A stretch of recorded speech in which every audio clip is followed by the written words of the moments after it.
За бүгд энэ өдрийн мэндэ. Хөсөн үлээсэн One Piece маань 1162 болон 1162 дахь ангидын маань давчлал инхүү бэлэн болсон шүү. Удаан хүлээлгэсэн бол хүлцэлгчээ. За тэгээд бичлэг эхлэхээс өмнө сувгийнхаа томоохон дэмжигч нарыг хэлэх нь зүйтэй байхаа. Бичлэгийн сүүлд урдаад байхаараас арай сул санагдсан учраас инхүү эдгээр буянтай дэмжлэгтэй хүмүүсээ гуайлаа. За ингээд нэгт Тэцүү буюу my friend тэ хамгийн том золлох Тэнгэрийн луу Тэцүүд иргэнтэй мөлий. Баярлаа. За дараагийнхаа маань Шичибукай анхаах эсүүдүүд BX гинэ. За эргээд тавтаа баярлалаа. Дөрөвт нь Ананд Чукла гээд 3 сарын турш дэмжиж байгаад үнэхээр их баярлалаа. Дөрөвт нь MBB тэ нийт 4 байгаа. За ямар ч тийм онцгой зүйл байхгүй байсан ч сувгаа дэмжиж байгаад үнэхээр их баярлалаа. Тэгээ удахгүй спешиал ирэхүүдийг нөгнөө гэдгийг амлая. За инхүү Локи болон Люфи хоёрын маань нууцхан яриа эхэллээ. Люфи шууд л түүний урд ирээд догтлоод хамаа намаагүй бүхий л та зүйлсийг гайхаж шүтэж байгаа Локид хэллээ. 6 жилийн турш Адам модонд гинжлэгдсэн Локи Люфитэй юм ярих гэхээр үнэхээр яриаг нь тасалж чадахгүй байгаад уур нүрээд шууд л орилоод дуугаа бацаана намайг ярьж байхад сонс чамд юу н аав ээж чинь хүний яриа сонсч бай гэж заагаагүй мүү гэсэн мэт юм орилж гарлаа. Орилон доод рилмийн бүхий л амьтдыг халтхан харуулж өнгөрч сүүлд нь Локигийн шагналыг бидэнд ил болголоо. 2.6 тэрбум бэрийн шагналтай хараалтханхүү Локи. Локи өөрийгөө шууд л цоллож би бол Эльбафын түүхэнд яригддаг томогт нарны бурхан. Би энэ ертөнцийн төгсгөлийг авчрах болно. Надтай миний зөвшөөрлгүй хинч үг солих ирэхгүй гэж байна. За ингээд Локи үргэлжлүүлэн Люфид би энд 6 жил хүлээстэй байна. Чи харж байна уу? Хин ер нь хүлээстэй байхыг хүсгэлээ дээ. Энэ гавууд Кайрскигээр буюу одоо далайн чулуугаар бүтсэн. Энэ намайг сул дорой болгож байна. Намайг Эльбафын түүхээсээ арчих хүсэлтэй байгаа л та. 6 жилийн турш би хэнийг ч энд олж хараагүй. Тэд энэ бүс рүү хэнийг ч нэвтрүүлэхгүй болгоод намайг мартах бодолтой байгаа юм шиг байна. Тэгэхэр чамаас гуйхгүйт байна, Роди. Люфи гэж. Чи яамаар байна да, Люфи? Надтай хэлцээр ийх үү? Гэд шууд нэрийн заслаа. Үргэлжлүүлэн энэ гавын түлхүүр дээр тосгоны хаан ихтэй байгаа тэр цайзад ер нь байж магадгүй. Тэрийг олоод нар мантаас өмнө намайг суллвал би чиний хүссэн далайн дэрэмшний бүлгмийг үнсэн товрог болгоод чамайг хийсэн гэд дэлхийгээр зарлыг гэлээ. Люфи үүнд нэг анхаарал өгөхгүйгээр хэрвээ тийм хүн байвал би өөрөө асуудлаа шийднэ гэж хэлмэгц хүүтэн ойн дунд хөдөлгөөн ажиллагдлаа. Локи түүнд энэ бол Эльбафын хамгийн доод хэсэг үхлийн рилм гэж дууддаг газраа.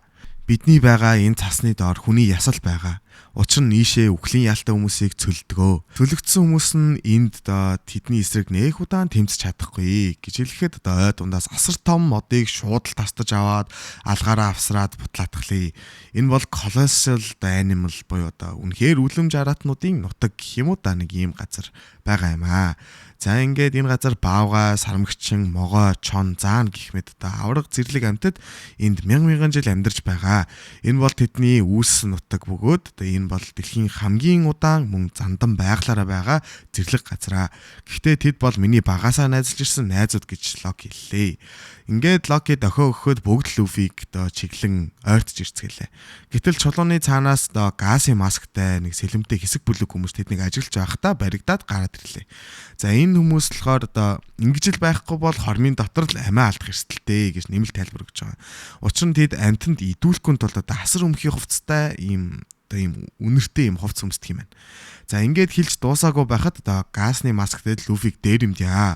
Гоё юм олж магдаа гэхэд Локи тэдэнд та нар амьтдаас төрүүлж алж чадвал гэж хэлж дуусаагүй байхад нөгөө амьтд нь Люфи рүү дайрлаа. Масктай гаруус үргэлжлүүлэн хүүе бэж наадах чи нэрээ дээр ирсэн гар шиг манусыг ухаангүй болгочул яах юм бэ? Одоо жоохон болгоомжтой байя гэж ярилцгаалаа. Харин Люфи чин нөгөөдөлтэйгээ андууд болцсон байх шүү. Масктай гарууд ч хүүе болоо ухарьяа хаста нэр яг л Шанкс шиг болох наадулчин яг л ухаан алдууллаа гэж айцгаахад Люфи танил нэрээ сонссон учраас шууд л бууж ирээд "Үгүй Шанксэнд юу хийж байсан бэ? Одоо Шанксэнд байгаа юу?" гэж асуухад Локи зөвүүн инээмсэглэснэ. Шанкс ч ирэхий үед ирсэн. Тэр арчаагүй болчхоор амтан гэд үгээд дуусаагүй байхад Люфи шууд л гэр дөрөвдөө ороод Локигийн нүүрлөө Канган явуулахад Локи толгоогоо гэлтийлгээд бултаж амжлаа. Амтд хүмүүс гээд бүгд л шоконд орцголоо. Локи сандран "Хүүе би тоглож байсан юм а чичтэй яасан тоглоом ойлгодгүй юм бэ" гэж хэлэхэд Люфи буцаад хуурж "Дахиж миний найзыг муугаар хэлээд үзээрэй. Би найзуудыгаа муулахад хамгаас дургу" гэж хэллээ. Харин Локи Люфигээс арай өөр зүйлийг мэдэрлээ. Люфи юу ч болоогүй юм шиг л зүгээр Локи дээр авиран түүнд ойртон "За шалтар бултар яриагаа орхиё. Shanks яг яагаад энд ирсэн юм бэ? Тэр энд байгаа мó гэхэд Loki инээн энэ мэдээлэл үнэгүй биш шүү гэж хэлэн хэсэг өршлөгдлөө. За манай хэдийн явж байсан нөгөө модон дүүжин гүрчин дайвалзаад донсолж эхэллээ. Бүгд сандралтан усаа парин дурангаа гаргаж ирээд хоош харуул саяхан цахилгаанд нэргүүлсэн бололтой нэгэн авраг тэдний зүг рүү зүхтаан гүйж байгаа харагдлаа. Тийм ээ, энэ бол нөгөө нэг Rogue байгаа шүү дээ. Тэгээд нөгөө айхтар хувцаа тайлаад өөрийнхөө жинхэнэ дүрээрээ хин нэгнээс цухтааж өгч байлаа. Харин түүний ард байх нөгөө хоёр аварга нь араас нь хөөж байгаа харагдахад нэгэн дээрээ сааныг бариад явжлаа. Нами хөлгөө хараад яг юу болоод байна гэхэд Зора алив цавччихъя. Гэхэд усаа шууд л түүнийг байлуулж гүй Зора түр бэж. Энэ аваргууд Дори Броги хоёртой холбоотой байж магадгүй. Шууд дайрах нь бидний хин хинтэн сайн зүйл болохгүй. Тиймээс ямартайч гүүрийн төгсгөл ойрхон харагдаж байгаа болохоор газ тийшээгүй гэж хэлээд хар хурдаараа гүйцгэлээ. Харин үхлээр ийлэмд ер бусын амтны хайруудын амжилтаа болгож авч байгаа харагдлаа. Энэ бол домогт хандгай доод ийлэмд л амьдардаг. Түүнийг энэ хүчигээ яасан хүн зэлэг вэ гэж өнгөрлөдөөд ярилцсаалаа. Ингэж энэ хоёр маань ярилцсаан эцэст нь бид шинэ аврах талаан дээрэмчдийн бүрэлдэхүүнтэй танилцлаа. За тэгээ явандаа нэрнүүдийг хэлчихв. Тэгээ та хэд ч гэсэн ингээл харчих. За ингээд хэсэг өөрчлөгдөн Элбафын ойролцоо талаар өршөлжлээ. Хөлөг дээр бүрүүг өсний хайж барин Робины үсийг засаж байна. Бонни ч үс засаж эхлэхгүй байхад түүнийг хараад л нилээн таалж байгаа болтой. Жимбэч тэр Франкич тэр бүгд л түүний үсний цэцлэлтийг сайшаалаа. Робин харин үсээ тайран 20 жилийн өмнөх Саултай уулзж байсан үеийнхтэйгээ ижилхэн болгожээ. Дори Броги хоёр хараад л шууд л хөөх чамайг Саул харан шууд л таних юм байна гэлээ. За үнийг сонссон Франки нус нулимсандаа дарагдлаа. Робин зөөлнөрийн нэмсэглэн тэднийг зорсон газар харагдаж эхэллээ. Харин Элбафын хаан ихтэй хин нэгэн Саулыг ухаалтчихлаа гэж ойлгож гарлаа. За ингээд 1161 дугаар дуусч байгаа шүү. За Элбафын ирэг дээр ингээд агуу эрэг хөлөг ойртохыг харсан нэгэн жаалхүү шууд луушин газар руу орж аврах талаан даримчид буцаад ирлээ гэж бусдаа мэддэгтэн яаран орж сүнхээ баглаад буцаж гараад уушин газар зогсох эсхийг нь асуухад Дори Броги хоёр үгүй гэсэн тэмдгийг үзүүллээ. Энэ жаалыг Колон гэдэг юм байна. За тэгээд тэдний хариултыг нь сонсоод бас гайхлаа.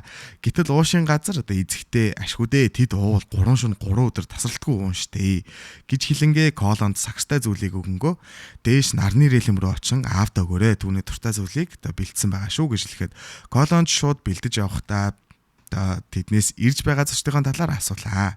Тэгэхэд хариуд нь тэд саяхан Йонко болсон далайн дэрэмчэн гэхэд Колон шууд л Шанкс хэлээд өссөн нөгөө нэг далайн дэрэмчдүү гэж хариуглав. За Шанкс ч Колоны тархинд Люфигийн нэрийг сэлж чадсан байна шүү. Юу хэлсэн юм бол та. За Колон ч цаг алдалгүй дээш гарлаа. Хайруудын буцах замдаа агуу Эрикийг харж ямар сайхан төгс цохилтолгоо вэ гэж хэллээ. Агуу Эрикийн урд асар том солонго үсгэд бүгд л солонгыг харж хэмжээг нь магтан дуулнаа. Манай эд ч бүгд л юу вэ? Солонгыг ингэж өөрөөс харж болдгийм үү? Энэ удаа ингэж харж болох зүйл үү? Эн чи яг юу юм бэ? Шинжлэх ухааны хувьч боломжгүй юм аа гэд хэлж гарлаа. За ингээд би бинийхээ хувийнхаа гайхшлыг ярилцгаахад Броги нэгэн шилэн дөрвөлжин зүйл гаргаж ирээд үгүй энэ ч хин нэгэн зурвал үүсдэг солон байгаа юм аа гэж тайлбарлаа. Түүний гартаа байгаа зүйлийг нарны чулууны шохой гэж орчуулдаг юм уу нэг ийм зүйл байгаа юм байна. Үүгээр солонгыг үүсгэж болдог юм гэж хэллээ. Бүгд л юу вэ гэж гайхаад энэ бол юуч бишээ л гэлээ. За ингээ үргэлжлүүлэн за сайн барьцгаагаараа гэж хэлэхэд хөлөг огцом дэвшлээ. Бүгд л panic mode on болжээ. Агуу Эрик хөлөг солонгыг унаад дээгүүр нь буюу солонгийн дагуу дээш явлаа. Франки ангааж үгүй эн чинь яг ямар хөдөлгүүр ашиглаад байгаа юм бэ? Бид ямар хөдөлгүүрээр яваад байгаа болохоор ингэж явж болоод байна гэхэд Робин солонго бол усны туслын туслаа. Нарны тусгалаас үүсдэг үстэй гэхэд Дори Броги хоёр маань нилээн инээн солонгыг унахад энд ямар ч эргүүлэг хүчтэй урсгал байдаггүй. Харин ч маш тайван тогтун урсгалтай штэ гэж хэллээ. Бид ингэж л Элбаф руу явна гэхэд бүгд л алмааран гайхаж Элбафыг тэсэн ядан хүлэнгээ дээш явцгаалаа. Бонни ч үүнийг хараад хөөх далаагаар аялагч төсөөлшгүй зүйлсээр дүүрэн юм аа гэж хэллээ. Харин бүрүүг тэдэнд Элбафт очмогцоо Бинкс сакыг өргөн барих болно гэж хэлэнгээ тэд цаашаалаа. Харин хайруудын тэднийг гүйцэж ирэн Люфиг асуухад харамслан Люфи тэнд байхгүй гэдгийг хэллээ. Хайруудын Люфид зориулж түрүүний хандгайг ангинсан гэдгээ дуулгахад энэ хоёрын нүдэгээ. За хайруудын тойрт яасан ч өгөхгүй шүү, бүр яасч өгөхгүй шүү. Энэ бол манай Люфид л зориулагдсан мах гэхэд тэр хоёр инэнгээ окей гэж хэллээ. За ингээд хэсэг өөрчлөгдөн Люфи үхлийн рилмээс дээш явж байлаа. Түүний хамгийн түрүүнд харсан зүйл бол хоёр авраг нэг нь бүр сааныг дээр авч явах нэг тийм дүр зураг байлаа. Шууд л тэр хоёр дээр ирэхэд одоо Gert гэх нэгэн авраг Luffy-г шууд гар дээрээ зөөлхнөөр тасаж аваад хөөх яасах хөөрхий юм бэ? Ямар жижиг юм бэ? За бид Rock шиг тийм муу хүмүүс биш шүү. Би зүгээр л бяцхан хүмүүстэй найз болох гэсэн юм аа. гэж хэлэн одоо тэр хоёр Rogue-ийн өмнөөс уучлалт хүсэн гинтл одоо ухаарч чи ер нь доор яг юу хийж байгаа юм бэ гэхэд Luffy царай нь хуураад Loki-г юугийг саналаа. Надтай уулзснаа хинт чилж болохгүй. Бидний гэрээ бас нууц шүү гэж хэлж байгааг санан. Luffy худлаа ярьж чадахгүй нэг л духгүй болж хөлсөн цуваад амар хүүтэн байхад айхтар сандраад л хөлрөөд л юу ярих вэ гэж сандарч байхад гинтл за чи амьд байгаа юм бол болоо доо гэж хэлэн хэсэг өөрчлөгдөө. За нарны рилэмд манай хэд маань ирсэн байна. Леос нөгөө Rock ч Nami Chopper хоёрыг гээд олоод арчлаа. Тэгээд араас нь хөлөө. Учир нь одоо өөр хүмүүс мэдэгдэхээс өмнө одоо gas тэднийг бариад гямдандаа их зоригтой байгаа юм байна. За Nami Chopper хоёр баригдахын даваан дээр одоо Rogue-ийн толгой дээр асар том мод унчлаа. Зороо завчаад Sanji өшгөлчөж байж оновчтой. Харин Nami ойн туулаач ийм амархан өрхөнд орохгүй дээ гэж хэллээ. Усаа харин тэднийг та нар арай л хэтрүүлчлээ штэ гэхэд Зорооч чи харин юу ч хийсэнгүй шүү гэж одоо үг шийдэлцлээ. За ингээд манай хэд маань одоо цааш явах гэхэд Rogue тэднийг одоо хараангаа тэдэн лөө жоохоноор төгсөөрлөө. Яг энэ үед Gert Goldberg хоёр үрж ирээд одоо араас нь орилсоор одоо өөртөөхөө зэвсгийг агсан одоо бүгдийг нь л айлгаад газарт байгаа Rogue руу хүчтэй сөхөлт өгчлөө. Sanji ч нөгөө нэг л байдгаараа те хөөхөн охин харлаа тархин гэд масалчлаа. Зор харин зохих ёстой зүйлээ хүртлээ гэхэд Usopp түнтэй санал нийлж байгаа. За Luffy гарч ирэн тэднийг сайн хүмүүс шүү гэж ойлгуулахад Gert доош та бүхэн албан ёсоор өөртөө танилцуулж байгаамаа. Бид бол хоёр удааны албатуудаа. Elbaf-т эрэхтэн тосч авах ёстой байхад ингэж хүлээж авсанд үнэхээр уучлаарай гэж хэлж байна. За Luffy яаран Usopp дээр ирээд альвэ Usopp тосгон энд ойрхон байгаа гэсэн гэж хэлэхэд манай гурав яаран Gert араас нь тэднийг замчлалаа. Та цаашаа яваад доошоо үүл рүү үсрээрэй гэж хэллээ. Харин бусдыг нь Gert алган дээрээ аван араас нь явж байна. Юу вэ? Яаж тэр үүл рүү үсэрч гарах юм бэ гэж Usopp эргэлцэхэд Luffy Usopp Chopper хоёрыг шууд барьж аваад доош үүл рүү үсэрлээ. Тэгэхэд үүлэн дээр тогтон эргэн тойрондох бүх зүйлсээ ажиж эхэллээ. Яг л Rogue-ийн тоглоомон хот шиг харагдах ч энэ бол жинхэнэ тосгон байлаа. Хэсэг өөрчлөгдөн агуу Эрик хөлөг дээр ирэхэд Brogy тэдэнд Elbaf-ын үндсэн бүтцийг тайлбарлаж өгч байна. За Elbaf нь нийт 3 хэсгээс бүтсэн.